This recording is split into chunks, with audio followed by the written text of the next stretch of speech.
Hello Gemini, welcome to your Mercury direct and Cancer reading. It has gone direct from July 22nd, 23rd like that, and it's in the post shadow period which lasts till August 7th. So Mercury in Cancer is in your second house, so money, family, and any issues with respect to property, banks, if you applied for a loan and there was some delays regarding that, those things can come into play. After August 7th, you may see some improvement. And if there was some communication delays or there was some stagnancy with respect to all these matters, all those things will become little more forward.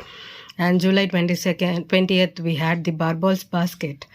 And it happened with the outer planets. So for you, it was in Jupiter in Leo, opposite Pluto in Cancer, which is between your third house and the ninth house. So your short-term siblings or short-term travel, siblings, transportations, cousins, neighbors, all those things can receive a lot of positivity now because of Jupiter in Leo. But you have to be careful with opposite Pluto in Aquarius. So that is about your ninth house. So third and ninth house. So ninth house is about your spirituality, your beliefs. If you have some issues with your father or father-like figures, bosses, all those things, you have to be a little more cautious. And then Uranus is in Gemini, which is in your own sign. So your identity, you could be a maverick. You could be trying out new things. People could see that you are different now. You will have a unique personality. There could be some identity changes now. And then Neptune in Aries in your 11th house. So that can be friends, friendships, networking, collaborations, colleagues, gains. Those things can become a little more confusing and blurry. So stay away from people that are not up to their mark, who don't have a vision for themselves, who could be delusional, who could be they could have their head in the clouds, they could be dreamy, and that can hinder your progress in life. So stay away from people who are like that, okay? So now let's get into tarot and see how this Mercury direct in Cancer it's going to be for you. You have the Two of Swords. So the Two of Swords is about having some confusion, being frozen in time, being not ready to see what's the reality, what's the truth. This could be you, Gemini, or this could be someone in your life, okay? This could be a person, a friend, a family member, someone that is in denial, okay? They are denial about the reality of a situation, okay? And they need to get in touch with themselves. Maybe they are trying to stay stuck in whatever they want to do. They don't want to change. They could be a stubborn person. Yeah, there is judgment here. So this could be someone that is having some judgments on their behavior, on their character, on their reputation. This could be someone that is going through some kind of changes or judgment publicly. Okay, this could be you or the other person. This could also mean that if you want a second chance with someone, they're not ready to ask you, or yeah, you're not ready to ask, okay? You have the Three of Cups. Definitely this is someone that wants to reconcile with you or with another person, okay? But the thing is that they are not ready to ask you about the questions or ask you about stuff that could be the reason why this person is a little bit hesitant. You have the Hierophant. Yeah, this person wants commitment, or if you are married or if you are already in a commitment, they are in denial that you're not, okay? Somebody feels like you belong to them or they belong to you, and they are refusing to see the situation. Yeah, Empress. I feel like somebody is married or wants marriage, or they could be dealing with a third party. If it is you, Gemini, you could have a third party situation, because the Three of Cups could be a third party situation. So Mercury in Cancer can be about having some issues with your family, right? In your second house of Cancer.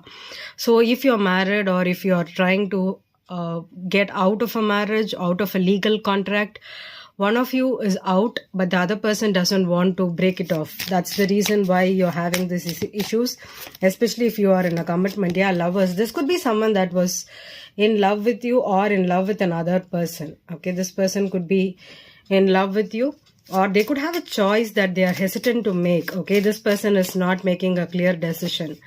Why? The Queen of Cups. Okay, this could be someone that is a Cancer, Scorpio, or a Pisces. Okay, the Empress is a Libra or a Taurus generally. With Hierophant here, they could be a Taurus, but with the Two of Swords here, that's a Libra card, so they could be Libra. But someone is emotional. Okay, someone is emotional, someone has to make a choice. Maybe they are with the Two of Swords here, there could be a head and heart decision that somebody is not taking. This could be you if you're a Gemini woman with a Libra, Taurus or water in your chart. You have the Six of Swords. Yeah, you are moving on, or somebody else has moved on already. Okay, but the other person is still not moving on. The Six of Wands, 2 sixes. Okay, this is somebody that is feeling their ego is stuck now. Maybe they are afraid of letting go because there could be some damage to their reputation, because the Judgment card is here with the Six of Wands here, and you have the Three of Wands. Yeah, there is some waiting period. There is some waiting period, especially if you have moved on, or the other person has moved on. The other person is still not letting go. They are thinking that whether you will come back or they will come back. But it's not going to be like that, because there is a harsh judgment. Yeah, I got the separation card. Time apart from your partner is on the horizon. Yeah, you or the other person is already separated. Okay, this could have happened before Mercury was in retrograde. I think it's not new. So the person that have left is already done. With the Three of Wands here, the other person is waiting. Why? Because it's a soulmate. Yes, this person is your soulmate. Your connection is sacred. Okay, sometimes soulmates need not be about always about the 3D relationship. It could be about the 5D also. So maybe this person is thinking about you heavily, but they're not doing anything in reality. Okay, so that is also a waste of time. You have 1818, optimism. Successful manifestation of your abundance is near. Higher levels of optimism are needed as new abundant beginnings are on the horizon. Brighter days always come after the darkest of nights. Your affirmation is, everything is in perfect order as I enter into this next chapter of my journey and connect to the abundance that is near. So you or the other person is feeling optimistic about moving on. This separation, this ending of a situation feels optimistic for one of you, but the other person is not ready to accept it yet. Wow. 1, 2, 3, 4. Persistence. Keep going. You have completed a task that is in alignment with your soul's journey. The divine is letting you know that it sees you and that all of your persistence is paying off. You are being acknowledged. Affirmations. I take steps to stay in alignment with my soul's journey and I reap the rewards of my persistence. Okay. One of you is persistent about connecting back. Okay, that is what I'm getting. And the other person is persistent about the separation. So Gemini, if you have dealing with a partner, an ex-partner or someone that is a third party to your situation, they are persistent in staying in your energy. But you have moved on, you're optimistic, you just want to let go of this connection. You have learned the karmic lesson also, because sometimes the soulmate could also mean a karmic soulmate. And you are in separation or you've already separated.